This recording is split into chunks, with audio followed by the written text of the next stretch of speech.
himself, herself actually at that time, because it said, and God created Adam, both male and female, created he them, and called their name Adam. Didn't call her Eve. Eve doesn't come up until man calls her Eve, which is a separate name from her true name, which is Adam, just like him. They both were of the same nature and same name and same.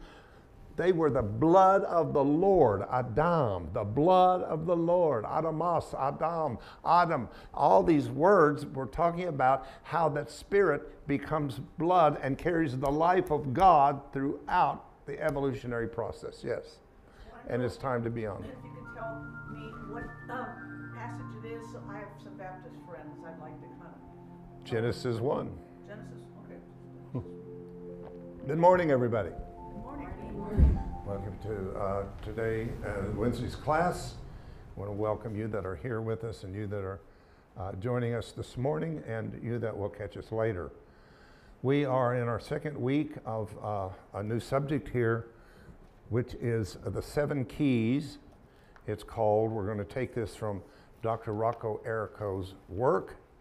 And as I said last week, I was privileged to go and study under him back in 1990 and do an intensive week with him and learning the Aramaic language, the Lord's Prayer, and found out we had quite a bit in common. We both had come from the same denomination and church.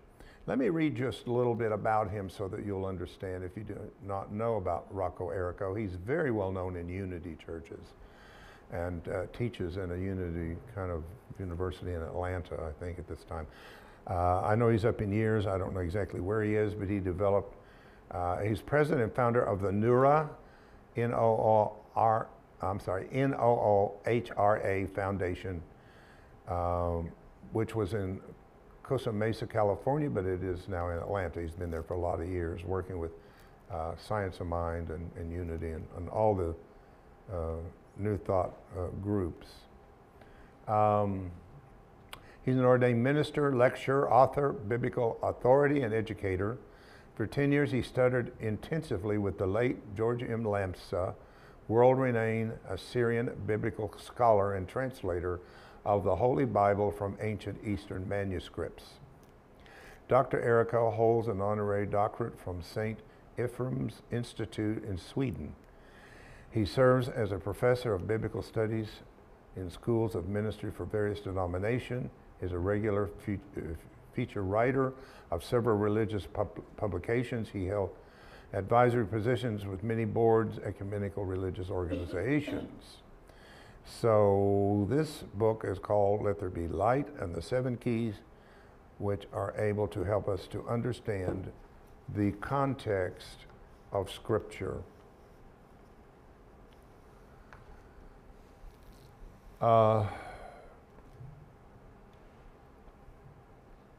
Somebody, who told me? Oh, Michael just told me he ordered the book on Amazon. If you're interested in having it, on Amazon. Let There Be Light, the 7 Keys by Rocco Errico. I am not telling you to do that. I don't want you piling up a bunch of books. I don't get to a third of it. But if you get books, take the responsibility of feeling guided to get that book enough to take commitment to read that book for yourself. It doesn't have to be done here or in class. If a book comes to you, then it wants to speak to you in some way. Maybe it wants to expand, validate, or correct some of your thinking about spiritual things. So, last week we talked about the fact that how can we understand content without understanding context? So until we understand the context to me is the why of something. It's too much, and I try to be careful with this, even with Soma, that sometimes we give too much of what and how. What is always, to help remove blockages and whatever, the how is through tuning forks. But why? That, I think, is the deepest question of everybody, is why would I find a use for this in my life? And sometimes And I think we have to shift out of this egoic tendency that we have, that it's about me, me, me, me. I'm looking for something for me. And we get a lot of people who look for something for themselves. They look for an home tuner for themselves or something. Nothing wrong with that, but I'm saying that we need people who can use these gifts in ways that can help people, that can help the planet.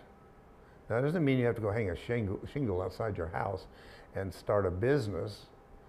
That's fine. We hope you will do that at some point. But if not, just use it. Just use it in your meditation. Use it when you're in that place to connect with the collective. I tell you, more and more am I hearing the proof of long distance healing. It is just becoming more and more provable by even some branches of science that are more progressive. But they do understand that there is this place, this unified place, this place of everything, TOE they call it, the theory of everything, is a reality. That it's not some mystical, far-off religious idea, but actually through the idea of deeper reality in the quantum world, we've been able to discover a lot of things that metaphysicians were saying 200-300 years ago. Alice Bailey, Madame Blavatsky, of course the Fillmores, and all those people that came in over 150 years ago. There was quite a wave about that time when Mesmer and so many of these people were really the ones that began to bring deeper, more metaphysical teachings of things.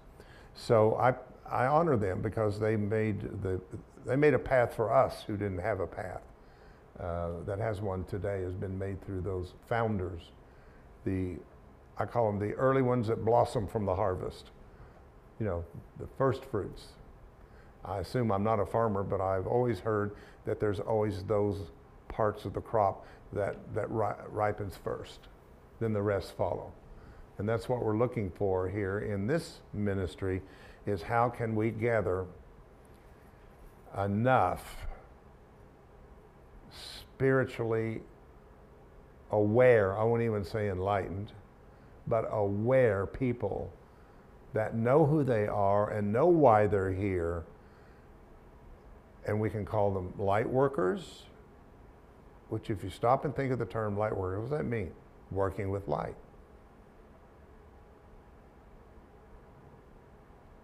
I love my dyslexia that way. It just works. I just turn things around. But a light worker is one who is working with light. Light is what? Bundled data or information of light made into a particle of information. And where is that received first? I'll just see if somebody can be aware enough of the teachings I've done. Where does that photon light energy go first? Pineal. Of course, has to go to the pineal gland. And the pineal then takes over and starts working on it, changing it from more carbon-based to crystal-based. That's why they find little crystals in the pineal gland all the time. Now, some people believe that's a bad thing, that it's crystallization. I don't. I think it's the form of data into crystals. And then the crystals are given into the brain. Therefore, it doesn't lose in the interpretation. By the time it hits the brain, it is bypassed every belief system and perception system of the brain, which is based on the 5 senses, and goes directly, purely into the brain, which connects it, of course, to the third eye, and you say something like, "Oh, I see what you're saying." Man, do I love to hear that from you guys. Oh, I didn't get it, but now I see for the first time. Not here, here. Because something was rerouted. See, the ego's got the route taken care of. It knows how information becomes thought, and thought becomes belief, and belief becomes perception. It's got that down, but it doesn't understand when things are bypassed into a different system of thought, which is the Holy Spirit, is a different system of thought, which directly does not go to the brain and say first, do we believe this? And the brain goes through all of its data and all its memory and all of its stuff that it's learned and all the stuff it's qualified, and either it says, yes, we do, or no, we don't. That isn't anywhere in my system. If it's not in this system, that means it's gotten through the system of the defense of the ego, and it has made it into and hit the target. And that's where the pineal gland becomes so powerful with its ability to make melatonin and to make things to do with light and day and night and cycles to do with light and day and all that kind of stuff. These all represent spiritual qualities of itself. So we might say it this way: the pure thought and idea of Creator does not lose when it is given to the pineal gland, and the pineal gland then takes and crystallizes it as a penetration into the human consciousness in the form of the sacred divine epiphany, OIC. You know, I've heard that people say, but I never heard it like I did today. I go, oh, good. You're not just hearing or listening, you're hearing. Is that different? Oh yeah, I listened to him today, but I didn't hear a thing he said. I didn't get a thing he said. See? So we have all these counterparts of ourselves.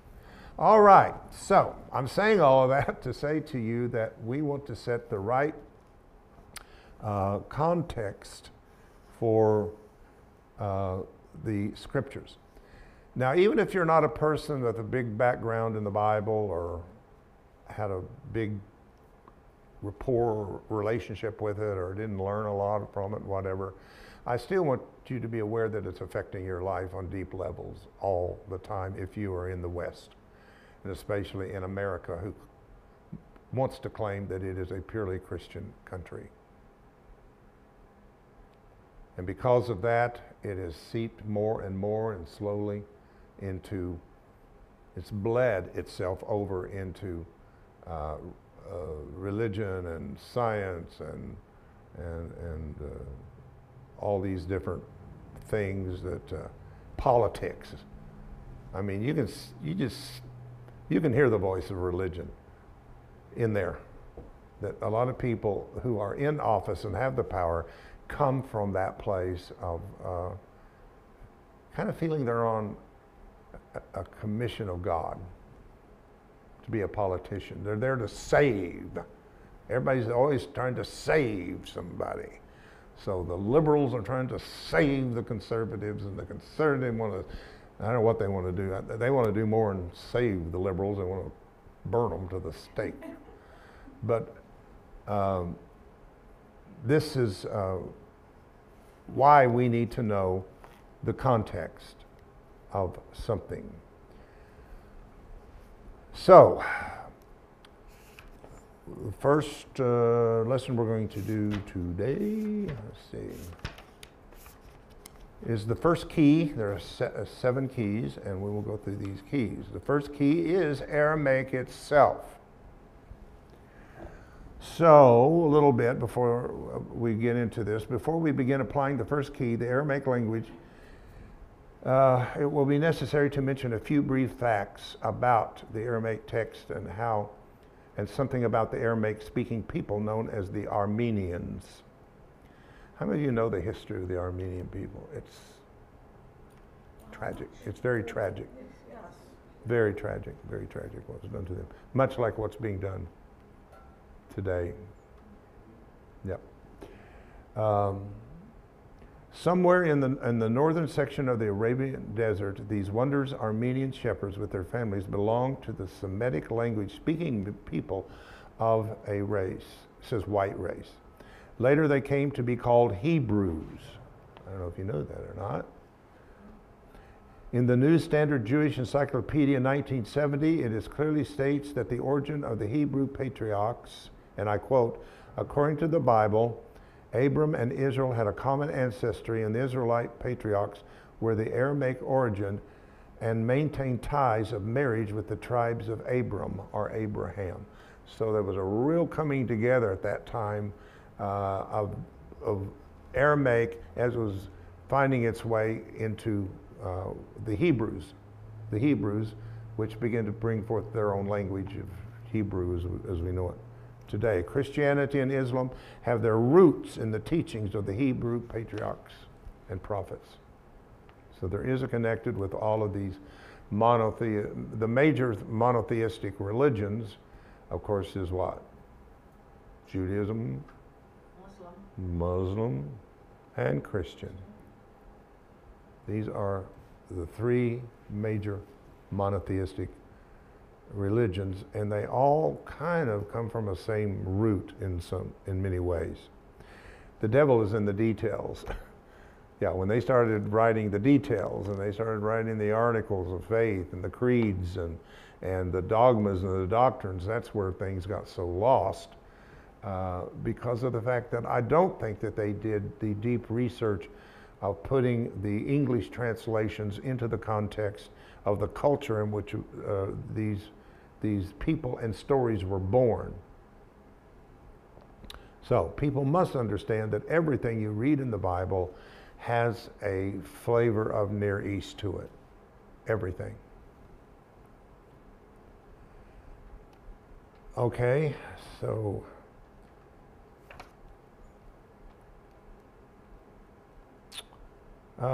the incredibly difficult desert life produced simplicity and equality among the Bedouins.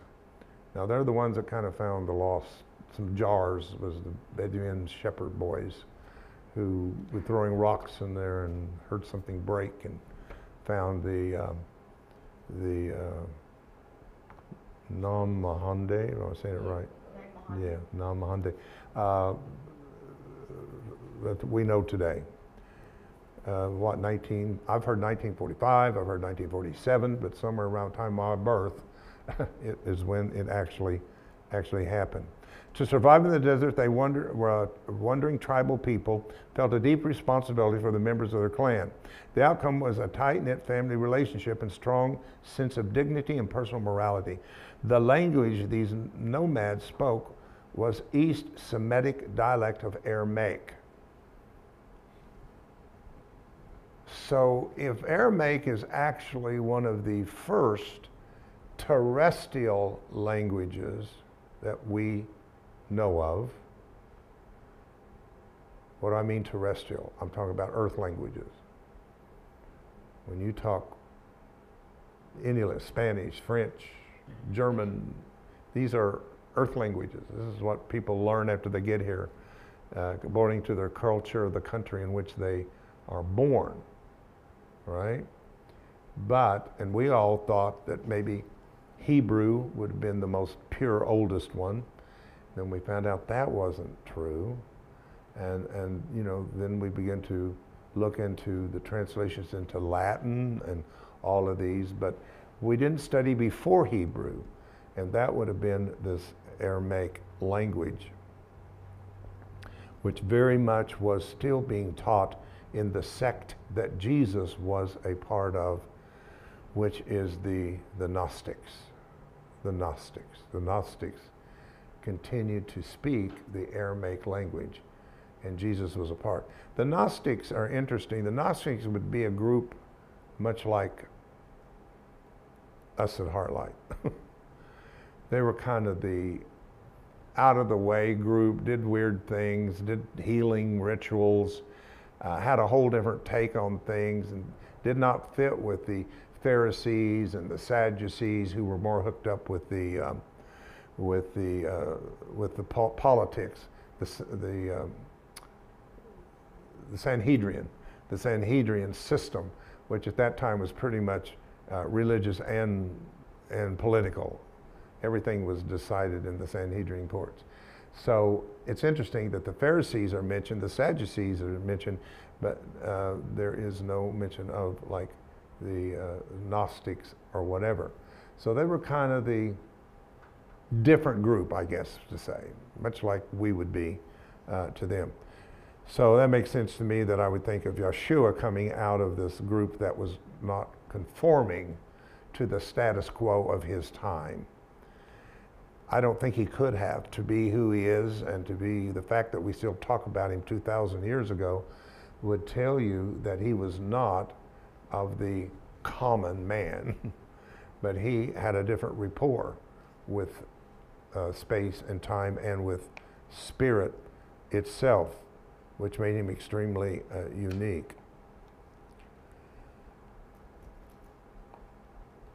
So the language of these nomads spoke the East Semitic dialect of Aramaic. The God that guided them in the vast trackless deserts and uncharted lands of the Near East was known as their provider.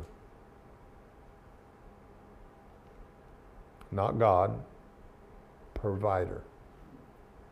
So you see there's many names that are going to show up that's all today under Christianity's word God. You know, they've just made God God, but really what makes God God is his nature and his attributes. And all of these names that were given to it also represented back in those days, when you named something, you natured it. Same thing, name and nature. The Aramaic was the language of the Hebrew Armenian patriarchs. It also was the language of Jesus. The gospel was preached in the Aramaic tongue. The oldest complete Aramaic New Testament dates back to the 6th and 7th centuries A.D. The dates of the Aramaic text of the Old Testament was disputed by scholars. Some suggest the 5th century A.D. However, according to many of these biblical scholars, the Aramaic texts are reliable and often present clearer meanings than any obscure verses of the Bible.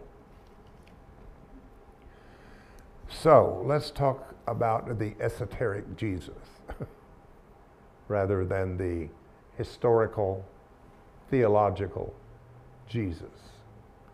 Let's talk about the esoterical one, the archetype, the Jesus of your being. What is the Jesus of you? You know, when I was a little kid, they all said, you need to let Jesus come in your heart. You need to invite Jesus into your heart. I mean, what does that mean to a little kid that's 5 or 6 years old? I mean, and they're showing me this man on the wall, so I'm trying to figure out how to get this man that's knocking at the door or helping the kids across the bridge or whatever those old pictures were that grandma had. And how do you do that?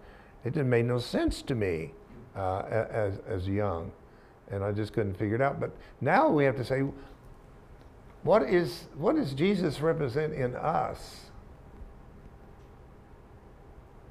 Anybody want to take it?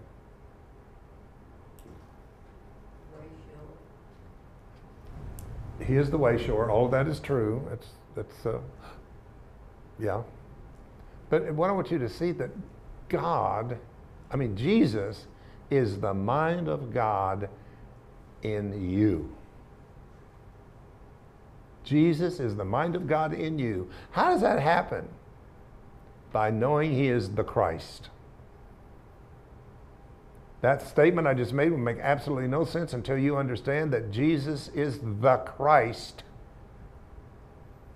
or the mind or consciousness of God incarnated into the human story of incarnation and reincarnation.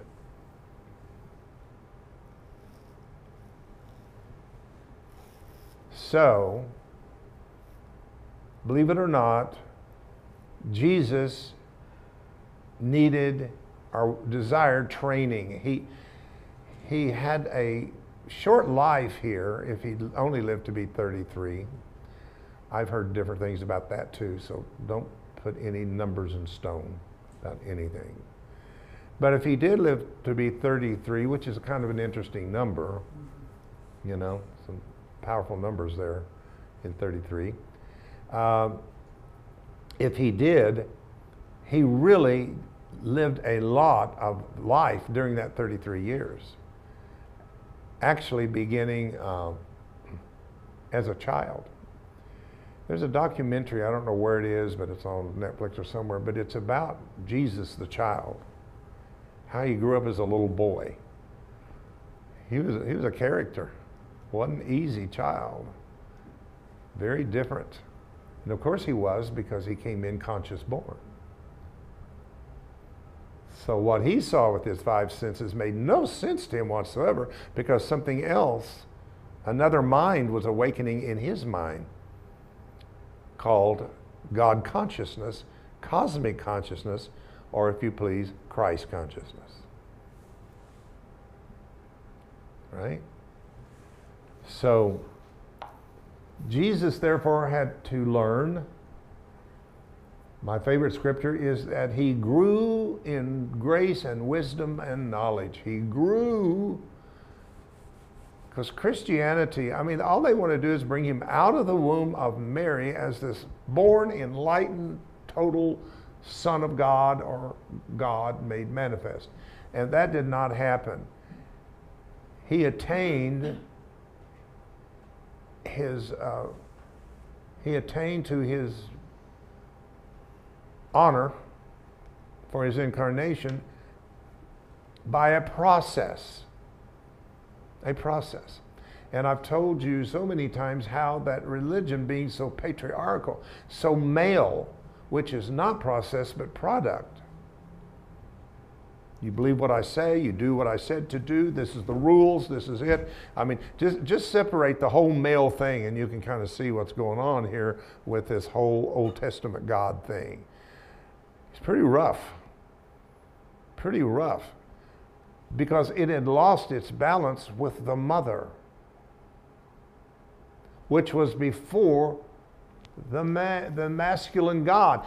I keep saying this, but how are you going to have any masculine anything that doesn't come out of a female? That's what females do. They bring forth life, human life. Right? So the emphasis in Christianity is virgin birth, virgin birth, virgin birth. Born the Son of God. I mean, he just had it from there, but that's not true. He had his own experiences, human experiences. He had his own human challenges, just like the rest of us. But where the difference happened was at the age of 12. That's the magical age, a 12. Of course, the number 12 is powerful. It is also a 3. So you can follow a lot of the 3s throughout his pathway in life. Resurrection is a 3. So many 3s show up in his pathway. But he learned. And one of the things that he definitely learned was what we would call his mastering, because he had the master mind in him. So it was the master mind in him, the consciousness of the divine, whatever you call it, that was the mind that was fed and learned to manifest itself rather than the one he inherited from his human side. Because he did some pretty weird things, which maybe we'll get into in here. I'd like to find out. One of the things is how he bypassed his mother at the cross story. She's up trying to get my, and he's saying, "You're all my mother." I mean, he did not recognize her as his only mother.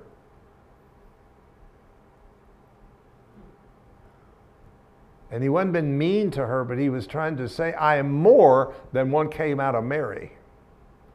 I'm more than my birth. I am more than a man.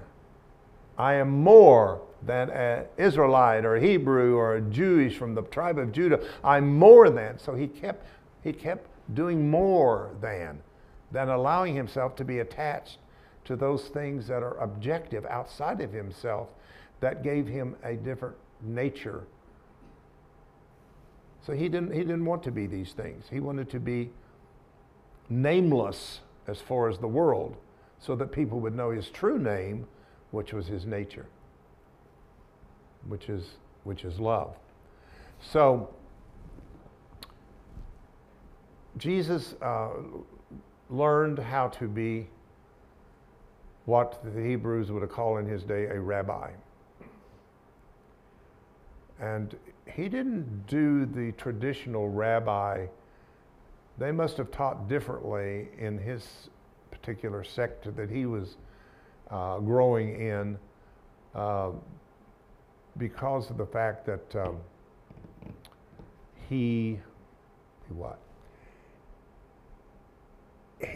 wanted to learn a different method that everybody else was doing. So he was going a different direction than what was being done in, say, the Pharisees, the Sadducees, and whatever. They all had their ability of how they taught the Old Testament and law and all of that. And Jesus comes along and says, no, there's a better way.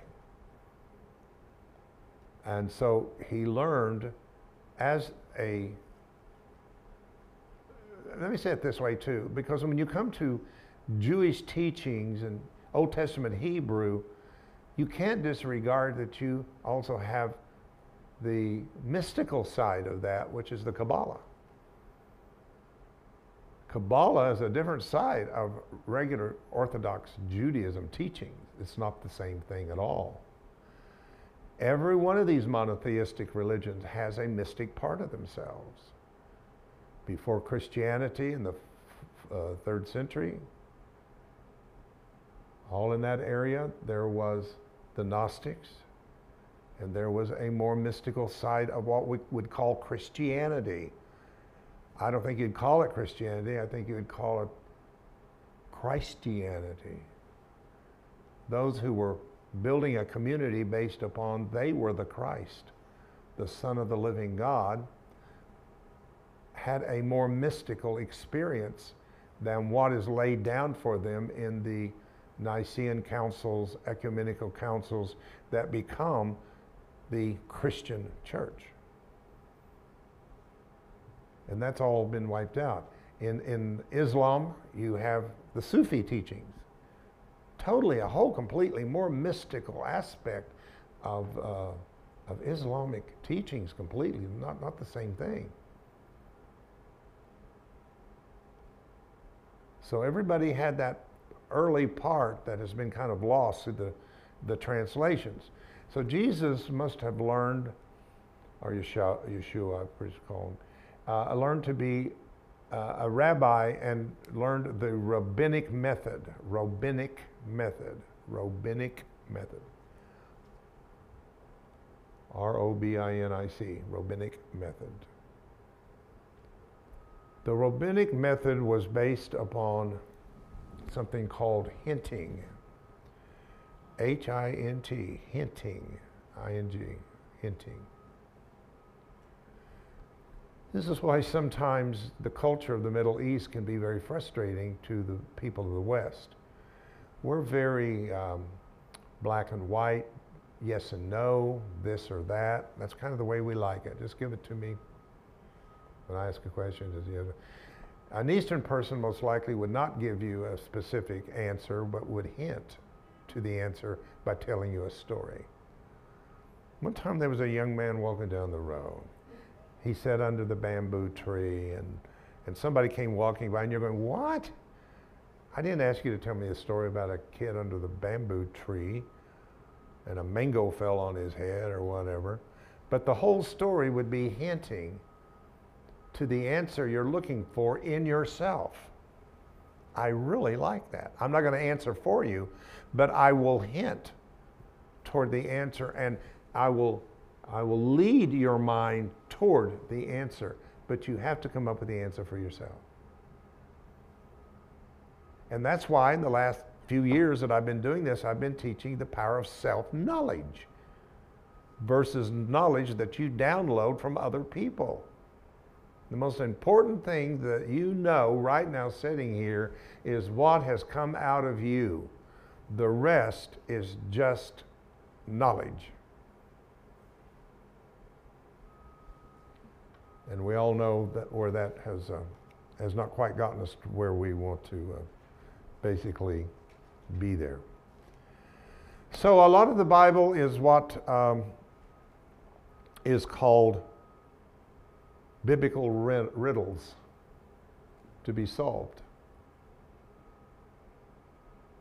The oldest complete Aramaic New Testament dates back to the 6th and 7th centuries AD. The dates of the Aramaic text of the Old Testament are disputed by scholars. Some suggest the 5th century AD.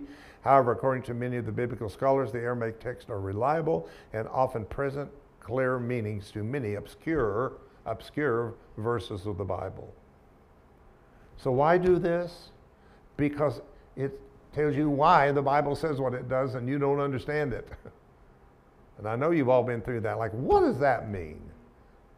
That don't even mean a thing to me. Because we have to find out what does it mean. Now, as someone who's taught all these things for quite a few years, I've run into a lot of obscure passages and that people did not understand. They were kind of in the dark. Let me give you for instance, this is a good one.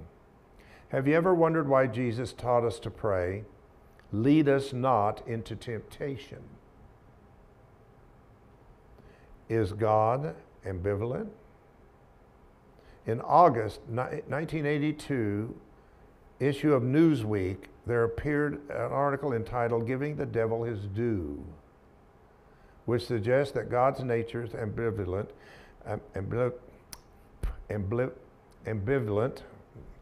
The religious writers cited that the fact that Jesus taught his disciples to beseech the Father not to lead them into temptation. This, of course, is confirmed by the author of Newsweek article that confirms that God, that it is not as it says, but tells us that if we choose to lead ourselves into temptation, God is there to help us to move out of it. So it's not God leading you to temptation. We do that ourselves, but it says God is with us in this and helps to bring us out of it into our true self.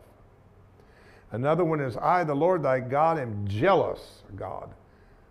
Well, that makes sense to me that an all-loving God would be jealous, but we understand that what this actually translates to is God is a zealous God.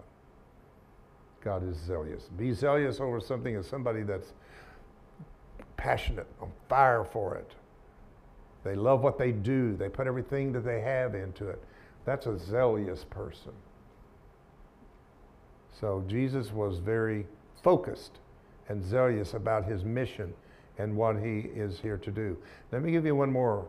If any man comes to me and hate not his father and mother, this is the Bible, and hate not his father and his mother and his wife and children and brothers and sisters, he shall not be my disciple. So is Jesus encouraging disobedience to the 5th commandment, honor thy mother and thy father? But I say unto you, love your enemies and bless them that curse you.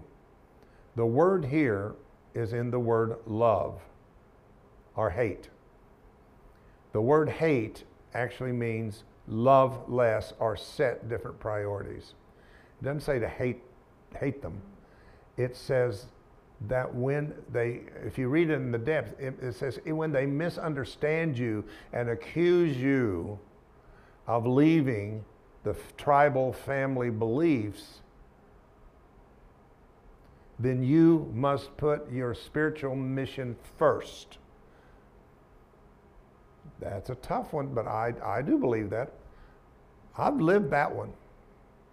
I've lived that one. I know what it is to put the fervor of my ministry and my calling was so alive in me that I just wasn't ready to give it all away to my family. I didn't do it. And I'm not saying it was easy. It wasn't. It's not easy to put yourself in a position in which you realize that you're going to position yourself differently in the family and be the different one, to be the stubborn one, to be the one that is seen as weird or strange or whatever all the adjectives was that was used with me. And I continued to this day to miss family members that did not remain a part of my life because of the path that I took. And I do think sometimes we don't seek the kingdom of God first. I don't think we do. I don't think we realize that your answer for being here is in your spiritual contracts and agreements and what you're spiritually here for. I know you moms want to be the best moms, but you're a lot more than moms. You dads are more than dads. You're more than brothers and sisters and aunts and uncles. That's all a, most of the time, wonderful thing. I can't tell you it always is. But sometimes if you're fortunate to have a good family unit and you guys get along and you have some understanding and all that, that's great. But that is not the rule for a lot of people who have so much going on with family members. So we do come to a place to how much do I want to give my power away for validation, to be liked, to be accepted, that takes me off my path for which I came for. And that's what this is saying in the Aramaic. It's a whole different meaning than go hate your mom and dad and whatever. It just means maybe a little less see yourself in the bigger picture of not who you came from, but who you came through. So I know that's touchy. You have to be careful. You have to be true to your own selves. But don't give everything away that is why you're here, or you'll still be miserable. You'll still be miserable in the most perfect marriage or relationship or family situation. That last Sunday's message on the yearning will still be there. Because first of all, you were the son, daughter of God before you were the son, daughter of so-and-so and so-and-so. You have a whole identity and existence long before the 50, 60, 40, 70 years ago that you were born to Mr. and Mrs. So-and-so. You brought in all of your journey and path to where you are going. And it's your place in this experience of your human story not to fail the test of seeking first your spiritual purpose and reason to be here. That should be first and topmost, as far as I'm concerned.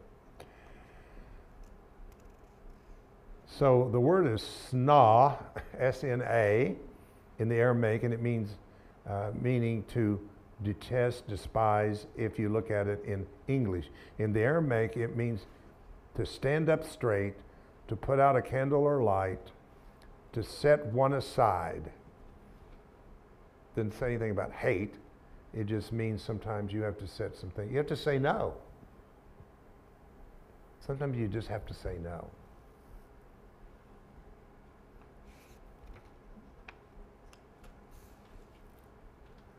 So,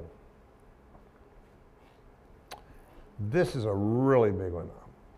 I have written a transliteration of the Aramaic words followed by the literal translation. Notice the King James Version of the Bible presents Jesus' utterance as having been a question, suggesting that God did not understand what was happening and he felt forsaken by God.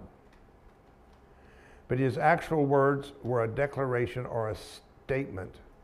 El Lamana Sabachthani, or God, O God, for what purpose have you kept me? In the King James Bible, it says, oh, my God, why hast thou forsaken me? But that's not what he was saying. In the language, he was saying, my God, for this was I spared. This is my destiny. Totally different, huh? I bet you threw that baby out with the bathwater. And you read stuff like that, like what father would forsake his son, and all these kind of questions that I know that you've had. But the questions that you've had is what has moved you to be open to learn different ways and be open to other kind of different teachings. So, teach us to pray. The disciples came and said, teach us how to pray. And Jesus used the Aramaic word, or the Aramaic word that is used for prayer there is slotha. S-L-O-T-H-A. Slotha. Interesting word. Slotha would mean in the English to set a trap.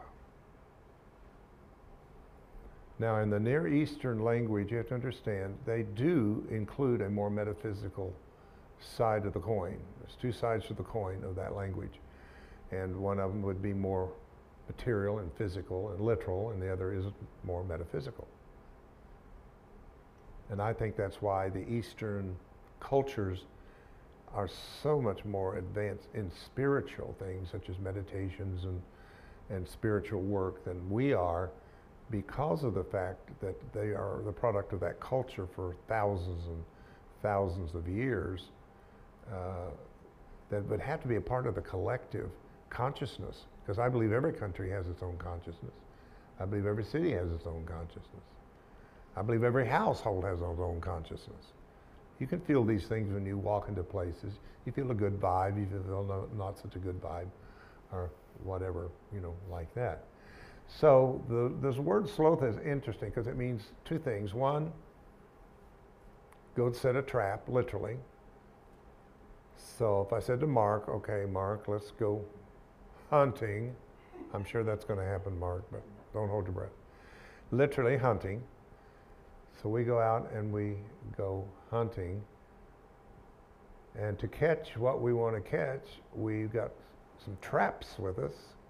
So we set the trap. Then what do? We go somewhere and get behind a tree or a bush and we get quiet, still. So does prayer mean getting still? One of the meanings? Yes. Be still and know. So when you go into that place in which you are still, guess what comes along? Thoughts of God. Oh, here comes a thought of God. Oh, my monkey mind is still, my ego mind is still and quiet and can receive the thought of God. Trapped it. I got it. So you can use the human brain, get it quiet enough, get it into a theta delta state, which you can do. If you can't do it, then I've got tuning forks to help you do it. But get into that state and get as quiet as you can, and it takes time to get totally into the stillness. But remember, the stillness is always there. This is very important. You must not work so hard to get to the state of stillness, because stillness is always there as the passive observer. If I had all of you shut your eyes and imagine the most beautiful big red apple that you could, my question would be, who's looking at the apple? Somebody is looking at that vision That is the silent, the silent witness, Deepak Chopra calls it, the silent witness. And therefore it is always there. So sometimes while we try so hard to make the outer mind quiet, which makes it worse, the more you resist it, the more you resist it, it persists, then it's harder and harder to do that. You let it do what it's going to do until it doesn't. And that's why you have to meditate a little more than a few minutes or 5 minutes. It really takes a good 20 minutes to even begin to go into any real state of meditation. And if you're already skilled in meditation, maybe not. But if you're a person who doesn't meditate on a regular basis, then I suggest that you really give your time to do it, because it just takes a while to quieten things down to a level. So anyway, at that point, when you go into that kind of meditation of this kind of sloth of prayer, you want to have the intent, if there is something I am to receive in this meditation for clarity and direction in my life, I am ready to receive it in the stillness of my human mind. And that is teach us how to slotha. And of course it goes into Our Father who art in heaven, all that. And that's just kind of a traditional ritual kind of thing they put in there. But that's really not the slotha prayer. The slotha prayer is be still and use your mind to trap the thoughts of God into your human thoughts. And when divine sacred thought comes into human thought, it will begin to correct the human thought to fit itself. And you'll go through a self-correction system in that way. So, teach us to pray. Teach us to slotha. Teach us how to be those who can receive and trap the thoughts of God into our life. So again, you see a whole different idea of all the way from prayer being begging God for something, trying to manipulate God to give you something. I mean, that's just pretty much what I thought prayer was. I just had to be really good at it, selling God. I had to sell God on it. It's really what I thought. I got to be good at it. How do I get God to do it? How do I get God to get off that throne and get up and be God? So that kind of helped a lot. And he said, when you pray, pray in my name. So now we have everybody saying that the name Jesus is some magical name that causes things to happen, which there's a lot of Jesuses running around the world with the name Jesus or whatever it is, which I question the fact he was named Jesus when he was here. I think that somehow showed up in the translations. So that's why I refer to him as Yahshua or Yahshua, probably more in the language of his time. But that's not what he's talking about anyway. He's talking about a word called Beshmi, B-E-S-H-M-I,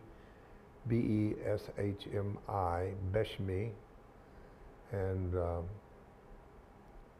this is an interesting word. When you pray in my name, he's saying, here's what this word means. In my method, in my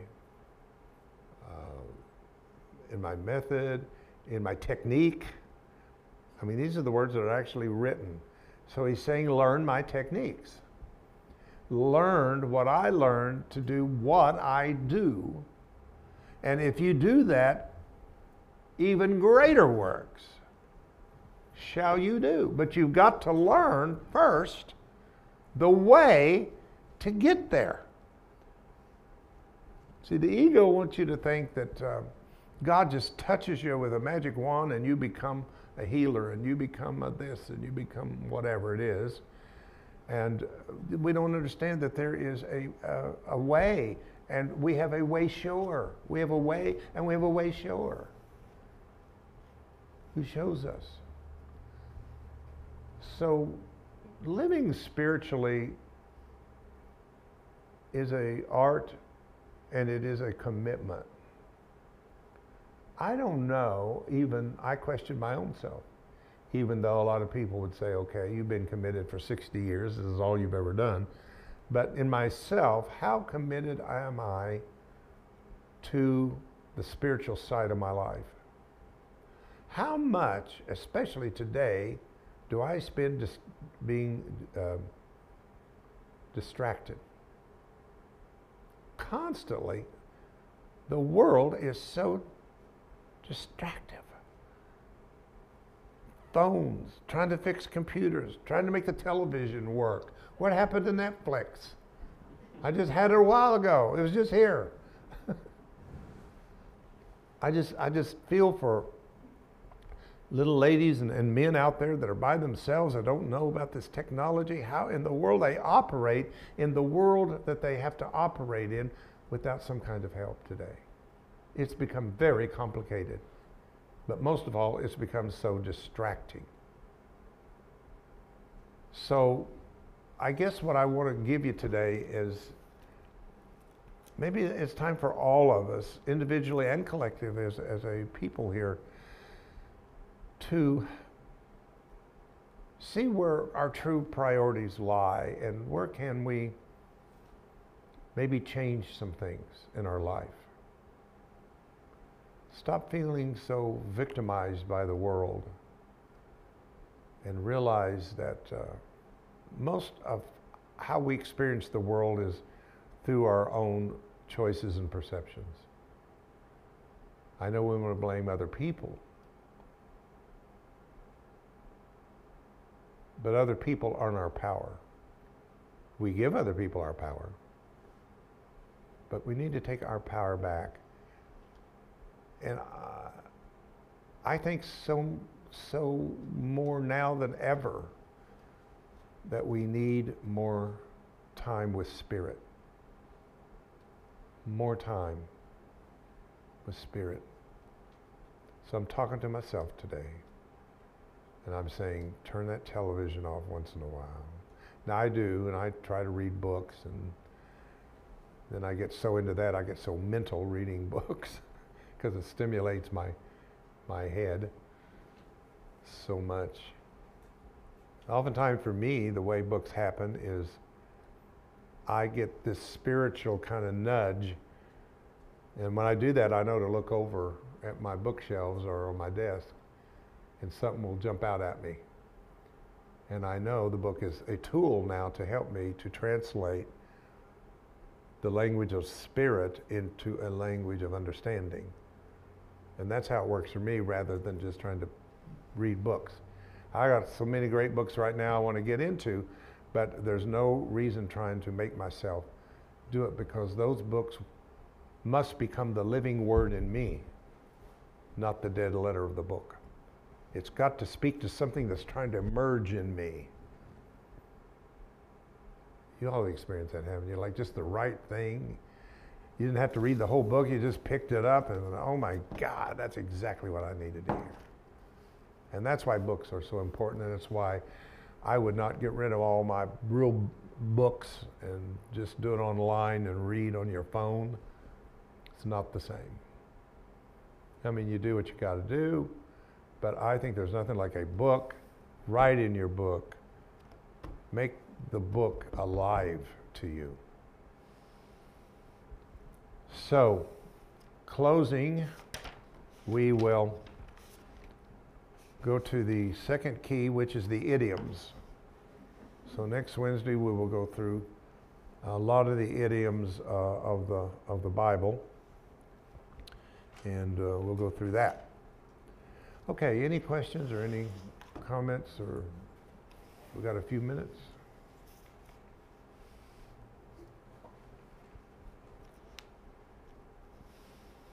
Don't you find it interesting that no theology schools that I know of, and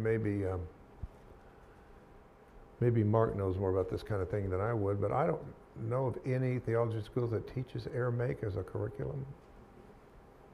I don't think so either, and I find that so odd that it's not taught. and how important it would be to the other teachings of things, but interesting. All right. Well, thank you so much. Appreciate your continued support for the class as we keep going. Nobody has any questions or anything? Okay. I guess. Well, yeah, I want to, you know me, I'm always researching something or stumbling across something, but I recently came across something that Tim told me you've been using for years. I don't always have a great meditation. And I recently found out that the Buddhists use a mushroom called lion's mane that helps them focus during meditation. And Yeah, so well, I think if other people have difficulty too getting a good meditation every day, you might want to check into it. I just got it. Yes. So, Lion's mane is a mushroom, yeah. but you can get it in capsule forms. So yes, that's a good one. Okay. See y'all Sunday, who are going to be here. So let's end with a prayer or just a affirmation, a moment of just knowing that I am in this moment. And I choose to be the I am of the no thing, but the I am of the everything. For in the void of the center of my being lies the field of all possibility. Through my intention in this moment, I activate that field through the intention and through the vibration called knowing or gnosis. As it begins to awaken and be activated in you, it's like the activation of a steel lake, and the wind going across it causes it to begin to vibrate as it begins to form little eddies and ripples. And they begin to build into waves that look individual, but they are not, for they are the same body of water formed by the vortex of torsion energy spinning ever upward, leading us toward new potentials and possibilities and new dimensions of self that are ready to be awakened in me right now.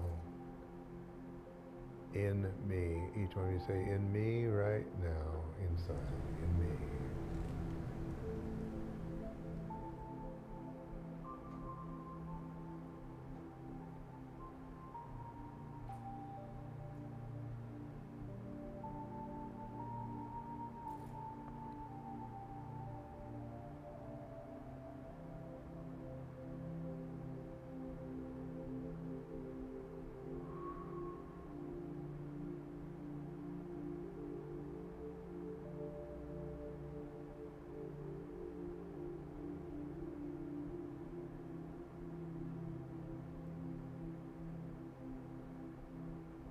We call forth the Holy Spirit, the voice of God, whispering in the human mind to awaken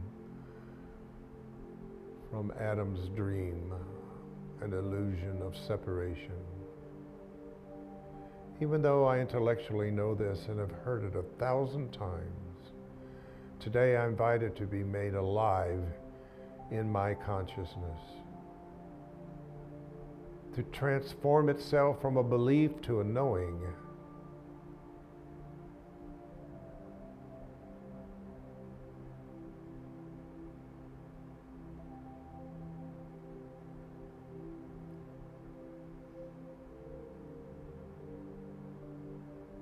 Today I reevaluate my life in time and space,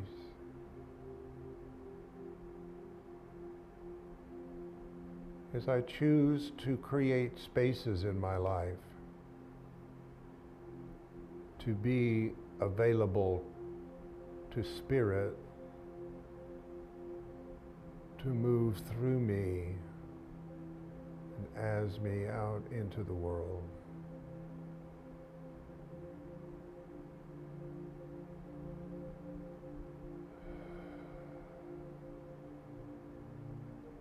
In this moment, I experience divine order, calm, and peacefulness in the knowing that all things work to the best and highest good. No matter what my five senses shows me in the world of appearance, I judge nothing by appearance, but only as it is in the mind and consciousness of our Creator.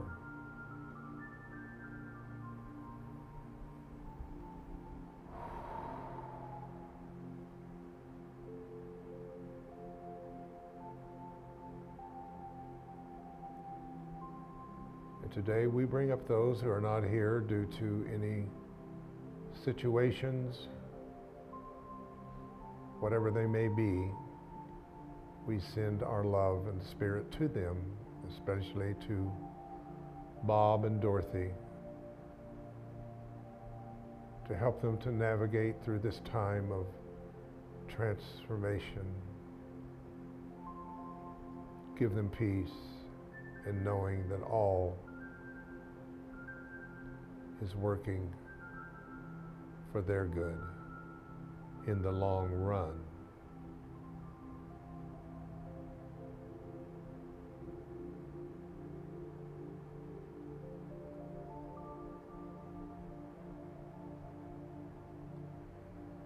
And today I would like to ask for the restitution of spirit and vision to be restored to each and every one who is here or with us. For we are promised that God will restore everything and all things.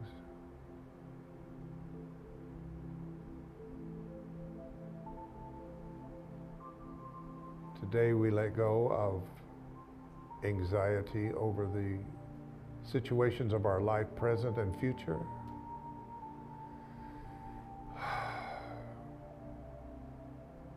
We let go of any regrets or guilt that is still from our past, that has followed us into our present moment. Through the power of the One, I let go in this moment.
Okay, when you're ready, you can return to your breath.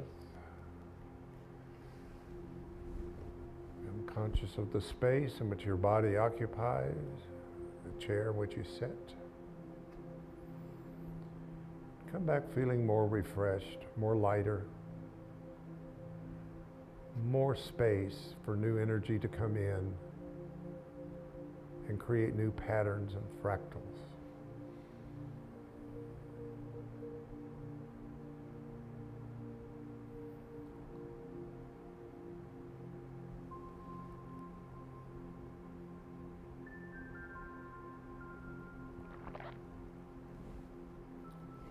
You're ready, you can open your eyes. I know some of you don't want to.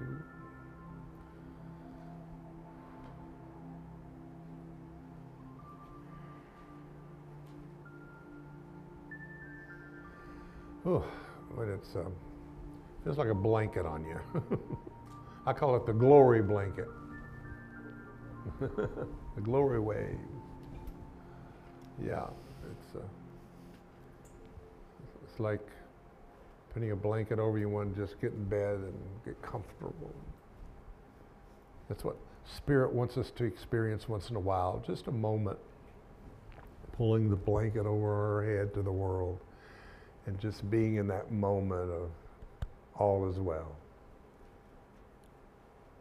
All right, thank you so much for coming, and we'll see you Sunday, I hope.